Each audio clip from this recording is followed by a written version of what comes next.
solar car is a all-encompassing, all-consuming pursuit. Everything else goes out the window. Girlfriend, parents, friends. 1, 2, 3. Eating, sleeping, certainly. It was worth it because it changed my life completely. When you make something and you can see it working, it's just amazing. Actually being out there and driving a car that you built yourself is just incredible. Most of the students on our team find it really easy to find really great jobs when they graduate from Stanford. So we have folks that go into companies like Boeing or SpaceX, Tesla. The solar car experience was the most important thing I did at Stanford. There will be classes that you took that you don't remember at all. But going to Australia and driving your car across a continent under the power of the sun and only under the power of the sun together with your friends is a defining experience that you will remember until the day you die.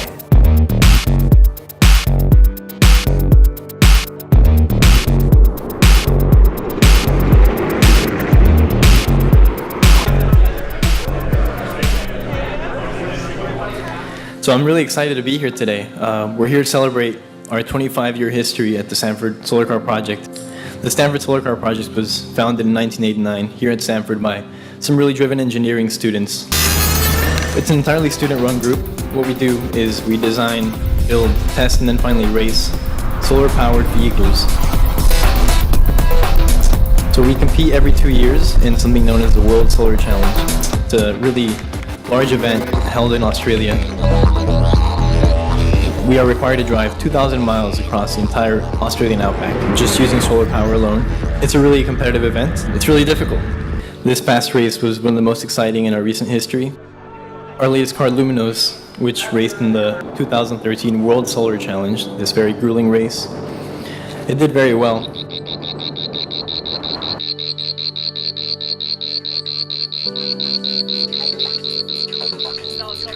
Hands on the car, hands on the car. We're here at the start of the 2013 World Solar Challenge. Over the next couple of days, our team will be driving around 2,000 miles across the Australian outback. We think we have a very robust vehicle that's also efficient. So we're looking for a top 5 finish hopefully in this year's race. The race itself has teams from about over 20 other countries. It allows you to see that there are really good engineers and meet really good engineers from every country and every continent in the world. Hi. My name's Greg Toby. And I really think that's a really cool part of the experience. This year we had 15 or 16 team members from Stanford. They're participating in the race. I do love World Solar Challenge. It's so pure as a race. Just point A to point B, first one there wins. Point A to point B happen to be 2,000 miles apart across the most inhospitable land on the planet. I love that. I found that I really like collaborative engineering. I have a lot of fun because I get to work with a lot of really smart people at Stanford. I'm a rising sophomore at Stanford. I'm majoring in mechanical engineering. Try going a few degrees more vertical. Okay, stop. I've actually taken 3 quarters off for solar car. I will finish in 5 years, which will be 12 quarters of school. And my major is computer science. I'll be a 5th-year senior when I get back from this race in computer science. So I'm an economics major at Stanford, and I've been spending the last 2 years working on this vehicle, Luminos, and I also raced with the team in 2011. There are 3 classes that compete in the World Solar Challenge. The class that we competed in is the Challenger class, and that is straightforward racing. You have 1 person in the car. You're trying to go as fast as you can. All the teams begin in Darwin, which is on the northern coast of Australia. And from there on, the teams are racing head-to-head to Adelaide, which is the finish line of the race. Darwin, Australia is a very special place in the minds of a lot of people on our team. It's in the subtropics, so it's hot, it's humid, there's a lot of mosquitoes and other bugs, and then on top of that, there's crocodiles, plenty of dangerous, poisonous things. We usually set up ourselves in a hostel. The majority of our time in Darwin is spent at a racetrack called Hidden Valley, focused on doing last-minute preparations for the race itself.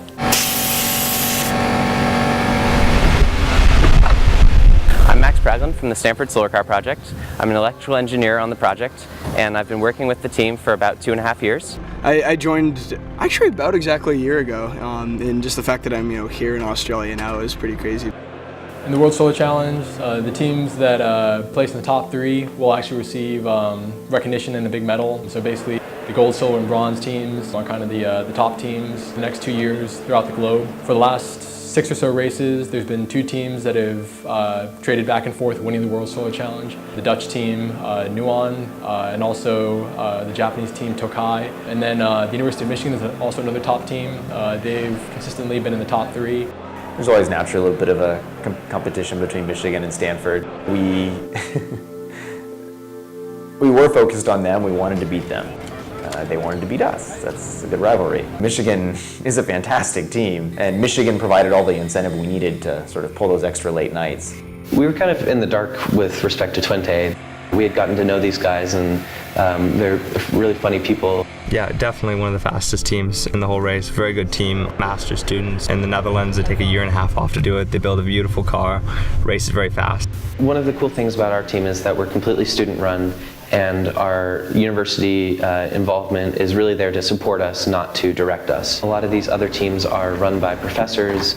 They're either completely or mostly grad student composed, and it was really cool for us to see how these other teams are run that were really a lot older than us, a lot more experienced. Right now we're at Darwin Showgrounds, where they're staging the event Scrutineering, where all the teams that are competing in the race this year go through about 4 hours of regulation checks with the officials for the race. Not related to famous Henry Ford by any chance? Not that I know of. I mean, it's worth having a look. One of the first stations that our team goes through is a battery check station. At high noon, when the sun is high above the sky, our team will use a solar array to charge those batteries, so that at the end of the day and in the early morning when the sun is low in the sky, we can still cruise at the same speed using the extra energy stored in our battery pack. I'm curious to see what other teams have for their battery packs. Most teams keep them pretty under wraps. This was just a station to go through and you put orange string across the pack so that if we were to tamper with any cells, it would be obvious that something had happened. It's just sort of a safety check that they have, that teams are following the rules. Hopefully in the course of the race, we'll never open the battery pack again, and we'll open it in Adelaide, and the string will still be on, no problems. Thank you very much. Thank you. Lovely looking. Thank you. Delighted to see it. So good luck in the event. Great. Thanks. I'm expecting big things of you. We'll see. We've been practicing. One of my main projects was building the battery pack mechanically. Max Praglin did the electronics, and Rachel Fenichel did the code. Merry Christmas. Have a battery pack. Oh, yeah. Okay, got it. You start the race with a full pack. You're fully charged in Darwin, and you end the race with an empty pack. So some days later. So you don't discharge to 0 every day, and you don't recharge to full every day. My other role on the team as of recently has been working on our race strategy, and part of that is having good models of the car. So I've worked very carefully to identify how the car performs in different conditions, and then use that information to decide how fast we drive the car. If you go faster, you're actually burning quite a bit more. Sometimes it'll be better to go faster by 1 kilometer an hour over a long period of time, rather than faster by 5 or 10 over a short period. It depends on what your strategy guys are saying you should do. It depends on what you think the weather will be ahead and whether you have to outrun clouds, stuff like that. 3, 2, 1, go. One of the more fun parts of scrutineering is the driver egress test, whereupon the driver must be seated inside the car with their seatbelt on and get out of the car, and I believe it's 12 seconds. So out of the car. But the way it works is you get locked in the car and you have your harness on and your helmet on and the radio, and they give you a countdown. 3, 2, 1, go. And then timer starts and you have to get out all by yourself. A lot of things could go wrong. It would require a driver to get out of the car immediately.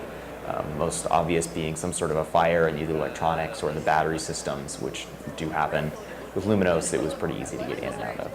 Some folks actually have to transform from designers to race car drivers, like Anna Olsen.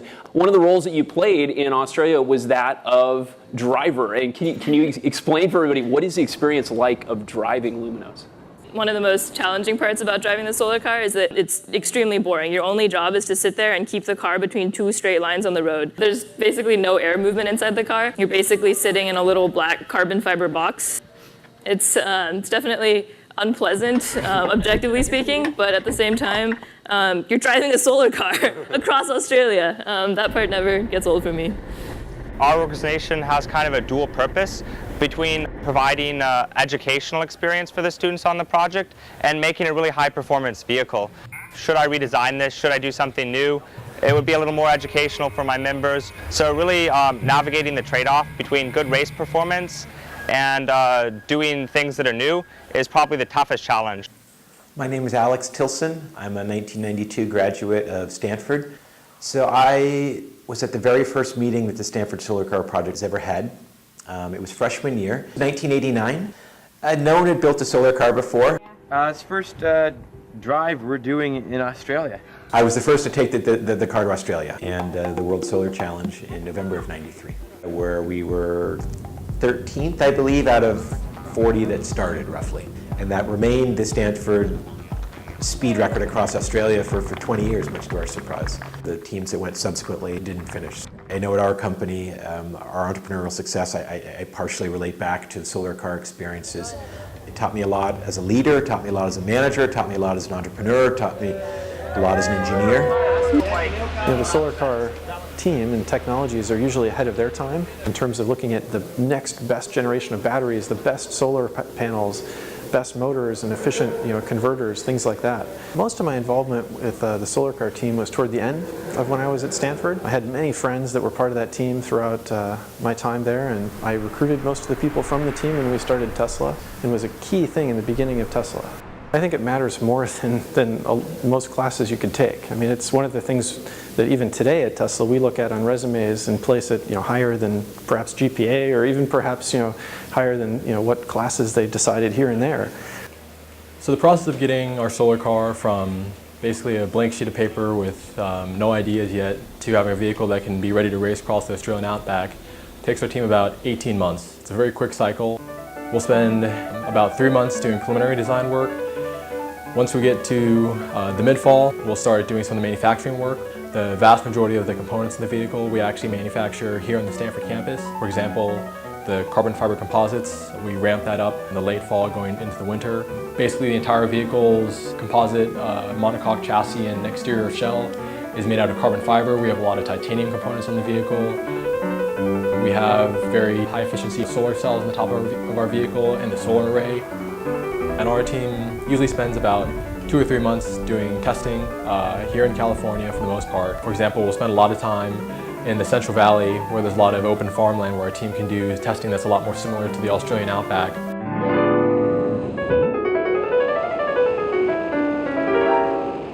We've also done some wind tunnel testing in the past, even out in North Carolina.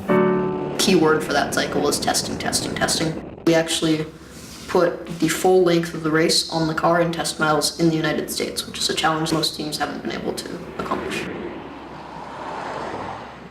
This year our team was very fortunate in that we had a couple hundred great sponsors that supported our team. Altogether, the program this cycle had about $1.6 million worth of parts and cash that were donated to our program. Of that, maybe $400,000 was cash, and the rest were parts that were donated to our team. For example, Panasonic was one of our big sponsors this year that provided battery cells for our vehicle. So the Stanford team assembled hundreds of our cells into various blocks. Those blocks were assembled into a battery pack, and they did all of the integration themselves, complete with a battery management system. And this is an amazing effort considering these are young adults, many of them not even officially graduated yet, and being able to pull this off was really, I think, quite magical. One of our big sponsors was ST Microelectronics that provided a lot of the integrated circuits for our vehicle this cycle. These microprocessors are kind of the center of what our software team works on. And this is a little integrated circuit that we use on pretty much every circuit board on the car. The invisible software that just makes everything on the car work and have all the different elements on the car talk to each other. We've been sponsoring it for, I believe, 6 years now, okay, and we'll continue to support it because now we're very involved, right? And it actually goes quite fast. I accelerated, I thought I'd scare the crowd by driving at them, and they got the message, get out of the way. That's right. It was great. No, it was good fun, good experience. What I was fascinated by was how they do everything on this car from scratch. It's an amazing achievement for undergraduates. They have to still study and get their homework in, as we all know, okay, on time, and get their projects done. At the end of the day, it's also a lot of fun. And I think that's what comes across. They really enjoy it and are very enthusiastic. And that's it. And like all semiconductor companies, there's a method in our madness. We're a European company. We're in the middle of California. What better place to become famous is with the next generation of engineers, right? Catch them early, as they say. So it's a fantastic project to be involved in. It really is. It's better than even I expected. I mean, people have been telling me about it for years, but now I've been up close and personal, if you like. It's impressive, really impressive. For the summer, our big deadline in the sand was to get the car in a boat 7 weeks before we needed it in Australia. Usually our team will ocean ship our car because that's the most cost-effective way. This last year I tried to make a big effort to try to find a corporate sponsor that could support our team with air shipping, but I had very little success for months on end until I got some inroads with Virgin Australia and Virgin Atlantic. Air shipping is something we always talked about doing, but it's hard. And Wesley manages all in the background to get this sponsorship. It reinforces the opinion that he's magical. Wesley was amazing at logistics. So solar car, turn left here. Okay. Okay, solar car, clear to proceed. Beautiful. Greg was great for technical advice, knowledge, and they were just both fun people to be around. Coffee. Greg, coffee. They did a fantastic job. So with our team, we definitely have a lot of very passionate, strong personalities. Because the thing is, every time water drips out, we're wasting water. But fortunately, this year we had a very strongly knit group of students that were out in Australia. By the time we got to the race, we were really functioning as a well-oiled machine. The car is still on? Fortunately for us, Stanford University provides cash support, but we still operate on a pretty tight budget when we're in Australia. We weren't dining out every night, but no, we're not starving. And also, this is partly because the team tries to put most of our money into racing. You can live on PB&J for a while. The one large expense that our team members have to personally cover is the flight ticket to Australia. And for many members of the team, that's a barrier that prevents folks from being able to go to Australia to experience racing in the Outback. In addition to the solar car itself, our team has a convoy vehicles that we use to support the race car. So this year Volkswagen provided us with 4 vehicles to use, and our team picked up those vehicles in Melbourne, Australia. The first vehicle that we have in our convoy we call the Scout car. For one, the Scout vehicle is responsible for collecting live weather data just ahead of our team and reporting that back to the rest of the convoy. They'll also report if there's any kind of new road hazards we wouldn't expect.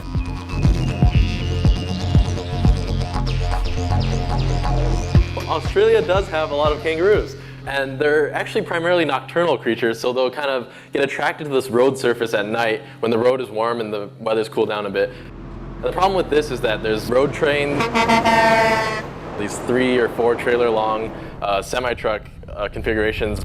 What they have adopted is, they'll call them roo guards, where it's just a steel grate in front of the truck. They won't stop because they can't stop, and they'll just run these kangaroos down it. And you know, it happens, there's roadkill on the road, and we have to navigate that the next day.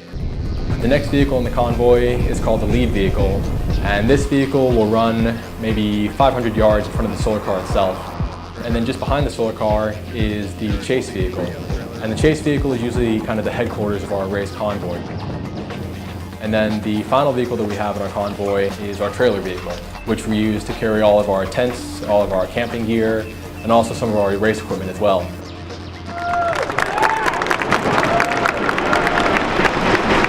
All the teams today got a chance to race their cars around the Hidden Valley racetrack, and the team's racing time on the racetrack is what the officials use to determine the grid order for this year's race. Well, it's a little bit nerve-wracking to be the one doing the hot lap, just because the whole team's kind of counting on you. Everyone's worked really hard to get us here. The Stanford team did very well. We came in with a 2-minute, 7-second race time. That was the 3rd fastest in the challenge class. So that means that we'll be placed 3rd car at the start of the grid for this upcoming race. So the day before the race, I felt ready, and I know a number of other people on the team have also felt ready. I've been doing solar car for 4 years, and this is probably my last shot at it.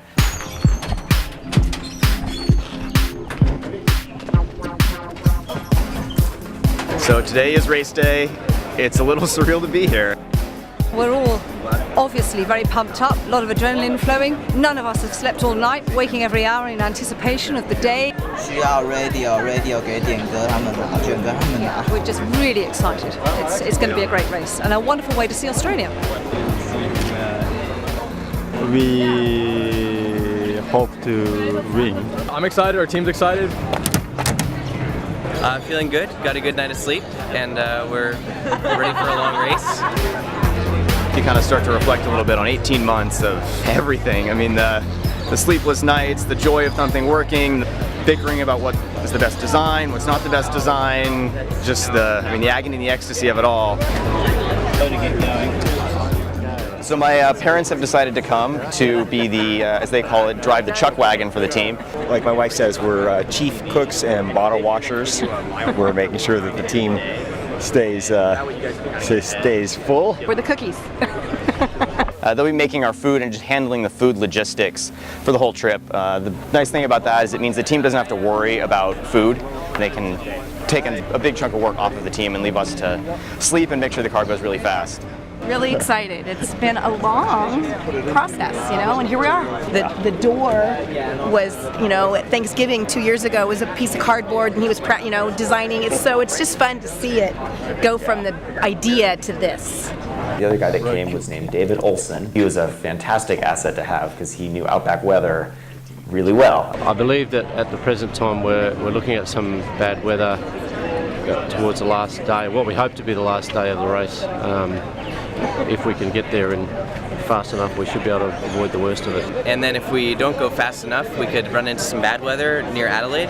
With a solar panel, you can see your power drop to near zero with a cloud in front of the sun. And we think that if there's enough sun, that we should be able to have enough energy in our batteries to make it down to Adelaide. But it's really kind of a scary game to play when you don't know if you're going to make it to the very end. I'll be driving the first shift, which is exciting, but it's probably one of the more complicated shifts just because you're in real city traffic.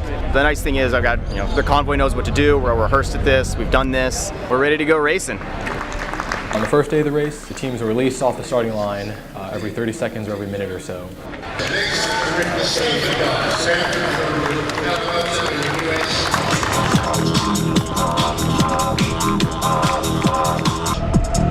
Getting out of Darwin was quite an adventure, and there were a lot of teams. It was just very dense traffic, a lot of passing, very chaotic.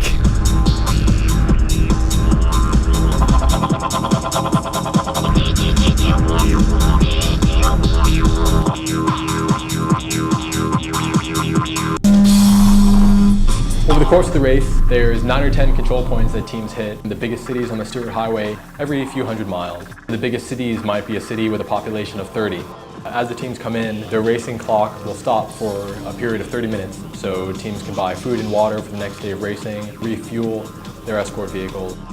This control point will do a little bit of work on the car that's a little bit superficial, so things like checking for bugs on the array, making sure the tire pressure is okay. Basically, the thing is that you want to evaporatively cool the array, and as they heat up, then we start spraying them. We use deionized water or demineralized water because it means that we're not leaving residue on the array. Yeah, getting a little more power than expected. Nuon, which is a team from the Netherlands, their car Nuna 7 has concentrators in it.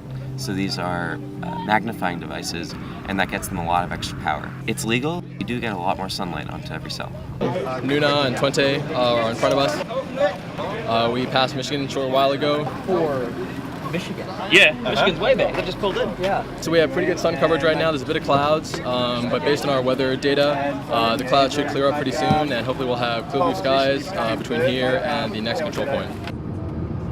As the teams continue for the rest of the day of racing, before they get to the end of the race day at 5 p.m. each day, they'll have to try to scout out a place to spend the night.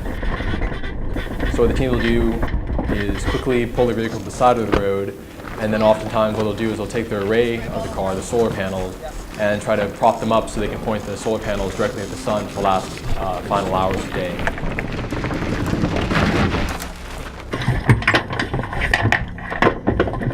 Finally being in the race was definitely exciting, although that sort of wore off after the first hour, and then it was just a struggle to, keep wiping the sweat off your face, and but it was a good time. 3, 2, 1, up.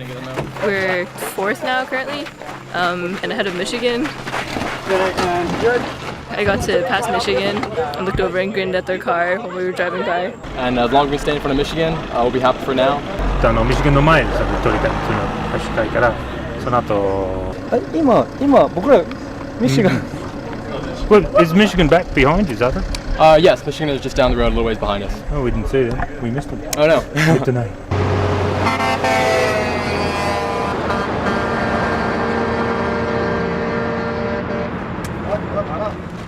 We set up the array stand, picking a position where we're going to get the most sun that we can.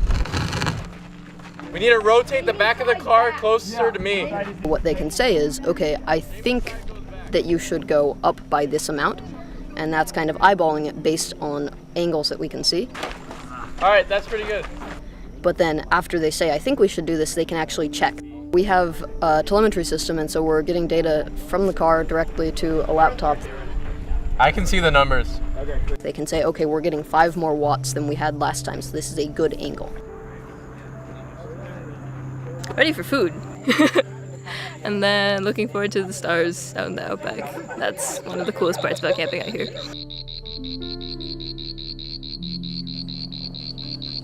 We wake up before the sunrise, we get the array stand out, we push it upright and we point directly at the sun. And then what people do is we adjust the angle of it back as the sun goes up, still keeping it pointed directly at the sun. It was nice to camp in front of Michigan for the night. We'll see how long that trend can hold. But overall things went really well yesterday, despite it being a very stressful and hot day. We were happy with how things turned out. The car's doing really well so far. Are we good in the rear fairings, guys? Fairings are the way we make the car aerodynamic around the wheels. So the fairings come down off of sort of the main body of the car and shroud the suspension, the brakes, and the wheel and the motor. And so the fairings are something you need to be able to get on and off to change tires. We took the fairings on and off a lot of time. Cut it? This is not on very well. No, you need to be good. We have a flush in the front. Okay, cut it. Cut it. Toby, hurry! Our team makes a large investment in ensuring that the people that go to Australia understand their roles and have a good sense of unity with their team members.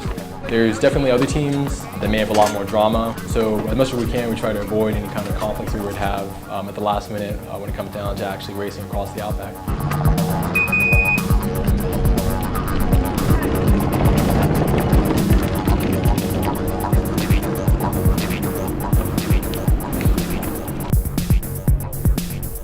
It wasn't really until all the cars were out in the race course and we really knew how our team was going to stack up against Michigan and the Dutch team and the Japanese team that had often beaten us in years past.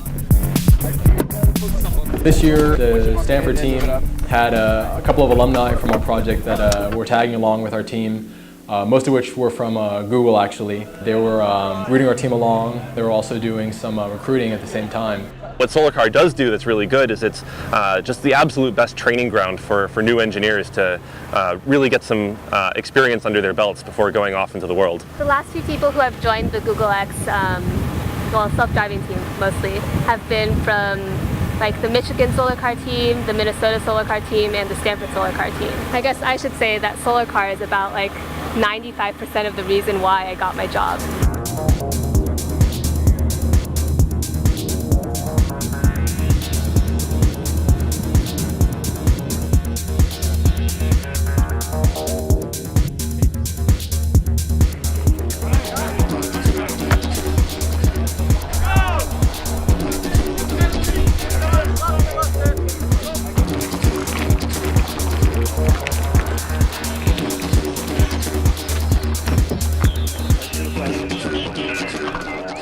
It's pretty hot. The car's feeling pretty good though. It's pretty stable. It feels good. About how long were you driving and about how many kilometers? About 5 hours. We're pretty happy with where we are right now. If you'd said 2 years ago that we'd be here, we probably would not have believed you. Yeah, we're excited to be top 5 so far. Really happy with how the car's doing. No major problems, no. Not yet. You never know. Today I'll be the driver in the afternoon, going from Tennant Creek, where we currently are, down to just a little shy of Tea Tree, it looks like. I haven't seen the latest models, but last I'd heard we'd be pretty close to there tonight.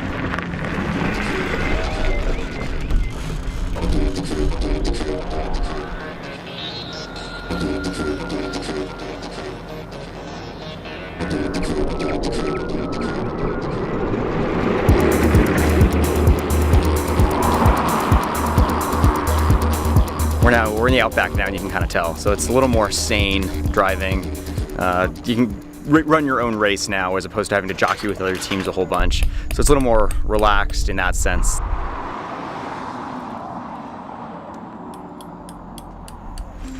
Jamie, do you have a hammer?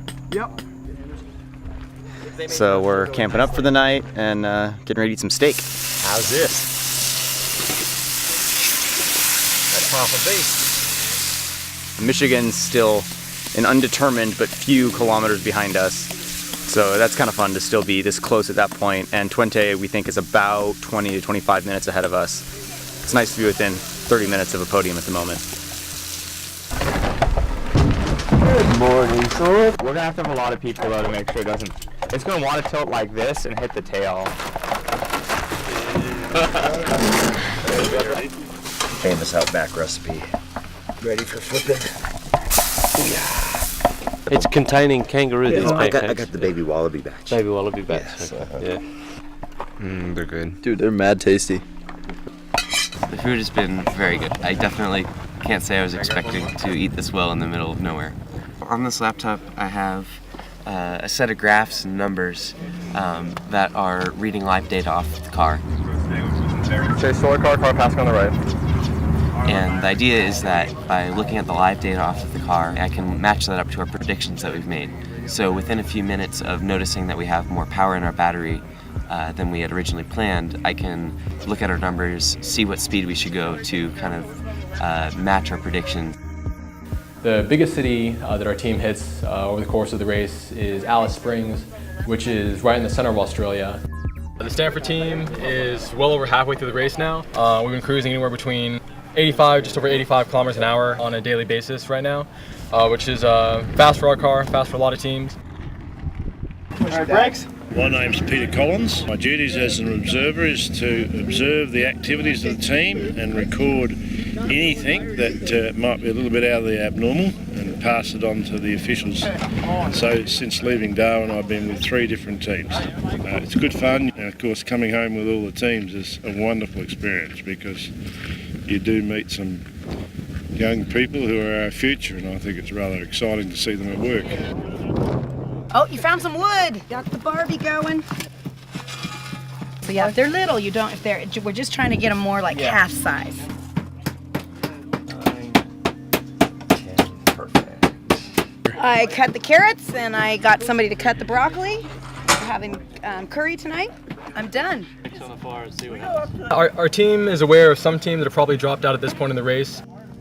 There's 2 Dutch teams, then 1 Japanese team that are still ahead of our vehicle. But in terms of the competition behind us, we're pretty far ahead. This one's got a few cuts, but nothing troubling. Anna, check? Yeah. You check?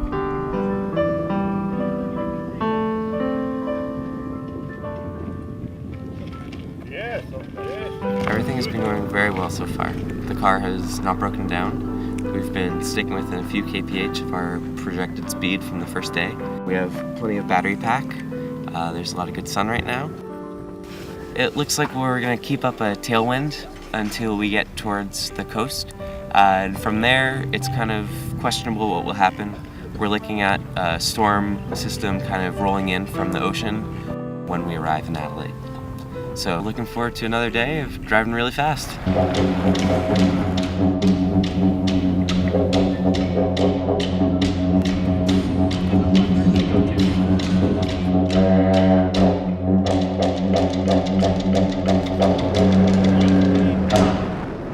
We had really strong tailwinds going into Cooper Pedy, so not all cars are built to handle these kind of winds. Unfortunately, one of the cars, University of Michigan, crashed today going into a control stop. Unfortunately, they're okay, but it's unclear what their status is in terms of racing. But that'd be a pretty big upset for them. They've been the fastest American team for about 2 decades.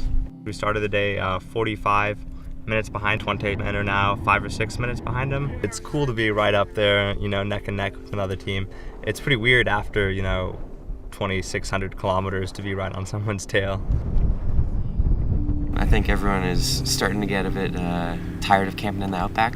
I haven't taken a shower since the morning of the race, which would be 4 mornings ago, and we're soon coming up on some very fly-heavy areas.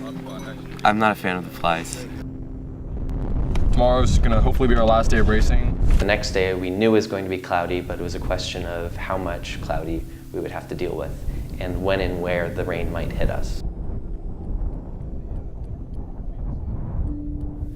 This was a photo of us huddled around our laptops trying to decide what we were going to do on the last day of the race. So our decision that night was that if we got any bit of sun in the morning, we would try to catch 20. And that meant that we were going to throw all of our best practices for race strategy out the window. And this was kind of a calculated gamble. We knew that if we caught them, it would be worth it. And if we didn't catch them and ran out of energy, we might be stuck on the side of the road. Good gamble, makes it fun, makes it exciting, makes it really freaking stressful on the last day. So that last day, waking up 6 minutes behind Twente was definitely exhilarating. We figured they probably had more on the battery pack than we did, but we wanted to keep pressure on them, hoping they would make a mistake. We know they were worried about us. It was really fun to be in an active race that late in the game against a team that we all respect so much. We had a short drive from the place that we had camped the night before to Port Augusta. We're at the last control stop right now. The Solar Team Twente is in 3rd place, and we're about 10 to 15 minutes behind them. So right now we just kind of have to brave this terrible weather. But our team was trying to get the last potential wattage out of our solar array, so we had our team propping our vehicle up to get a bit more sunlight to improve the power output of the solar panels. Hey Wesley, what time do we leave again, just so we know? It's really going to be a race to Adelaide. Don't know if we have enough sun to get there. Don't know if they do. If we got 0 sun, we surely won't make it to Adelaide. It's about 200, 300 kilometers from here. It's just a question of how fast do we go to try to save some energy. It's a high stress time right now. And after the 30 minutes were up, we had to jump in our convoy vehicles and try to chase down the Dutch team that was just ahead of us.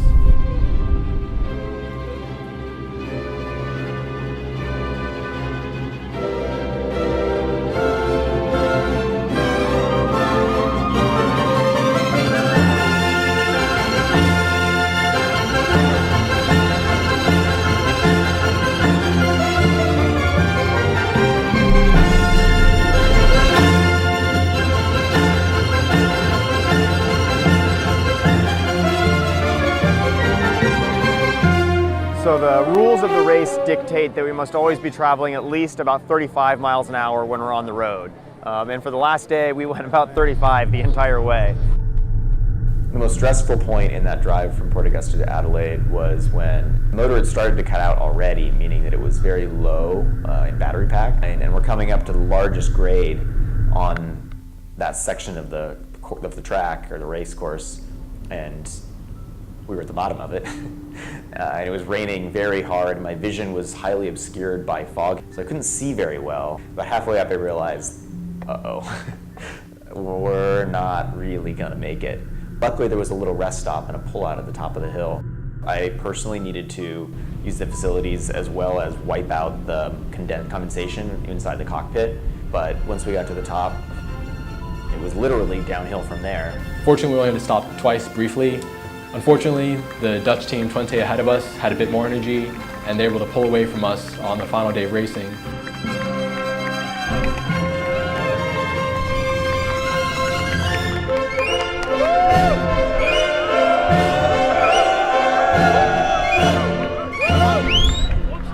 I feel really great. We just finished with the car. We became 3rd. We were pretty close at Stanford, and they were constantly like 15 minutes behind us. It was such a pleasure to race with them. So I was really happy that we got a little bit of sun in those last 30 minutes or so that were able to drive us through the finish line. So my first error was stopping apparently about 6 inches short of the line. It was a really nice culminating experience getting 4th place.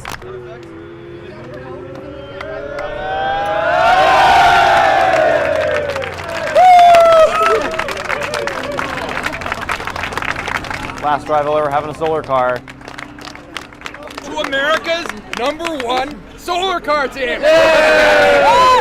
Made it! Yeah! 3,000 kilometers! Yeah. Got a little shaky at the end, but trucked on through. Awesome. Like, we're the first team to finish from Stanford in forever, and we did it properly. We didn't break down. I'm going to take a nice long shower and get rid of this red outback dust all on me. And then I'm going to take a long nap. Yeah! I'm so excited, so happy. I was so nervous. Nail biter. It was a nail biter. Feeling relieved. Fourth place, best finish ever, I think, for Stanford, so couldn't be much happier. Great. We're at the finish line, end of timing, and we're very happy. More flies! The next car we expect to have here on the finish line will be the Stanford Solar Car project from the United States.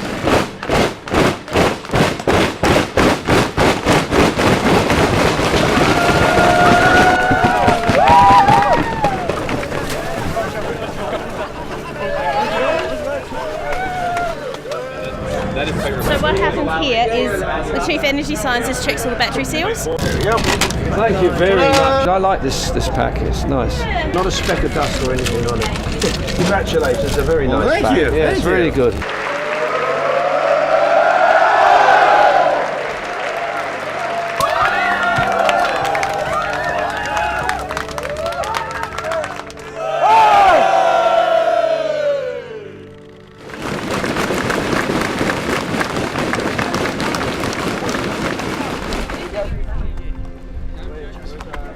The team this year did very well. We're very happy with the results and having the best finish in Stanford's history. It was fabulous what they did. The team had been in a 20-year Australia rut, and we're thrilled that the team went and obliterated the '93 Stanford performance and beat Michigan. Really was the top all-student team in the world. Hats off to Wesley for heading it up and for everyone else for being a pivotal part of it as well.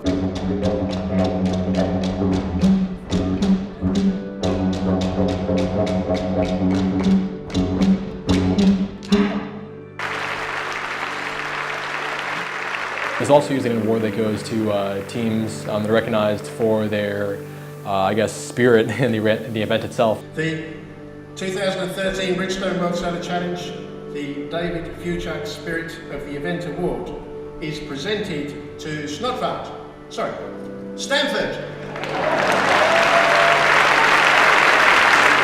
And that's just an effort to recognize teams that are doing something special to make the World Solar Challenge really an exciting and fun event for everyone involved. And this award is yours just as much as it is ours. Thank you, everyone. I would easily rank the Stanford Solar Car experience as my top experience I've had here at Stanford, but there's still some lingering stress, I can say, from the last year and a half, and I'm sure I've taken months, if not years, off my lifetime by the amount of stress that I've gone through. One of the reasons that you can kind of justify to yourself putting so much time in it is because it's kind of something that society needs a little bit. So beyond just the educational thing, there's also a cool kind of showing society what's possible, you know? Maybe this much in energy to get from Darwin to Adelaide to start out. Almost 2,000 miles on a few bucks of energy if you were charging it off the grid. So it's not a bad deal. Yeah, it's not a bad deal. After I got back from being in Australia, I began my job search to find a full-time career, and I just recently joined Google working on their self-driving car project. What do you need? Hi.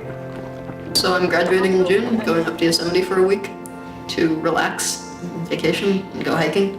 And then I'm going to start working at Google X, writing code as a full-time job. This just isn't flat.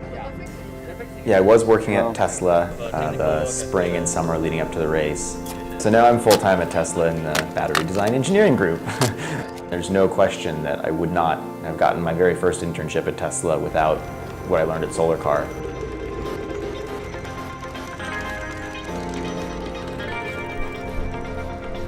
I certainly hope that the university continues to, put resources behind this and also stay out of the way enough to provide a place that students can really have that freedom so they can, push the boundaries, fail occasionally, learn from the failures, make mistakes. That was one of the, I think, instrumental parts of Solar Cars. There was never a safety net to prevent you from making, really bad mistakes. And you learn amazingly quickly in an environment like that. It's a little bittersweet to see it finally end, but I'm glad I got to go out on a very high note like this, and I have so much confidence in the people that are coming up. We just had such a great group of young people join this year. team's in great hands. Can't wait to see what comes next. That's what's really incredible about this experience to me, is that you join as a wide-eyed undergrad with no concept of anything that you think would be useful to the car at all, and then eventually you realize that at some point between Australia and where we are now, the wand has been passed down, and it's our turn to build a solar car.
Thank you.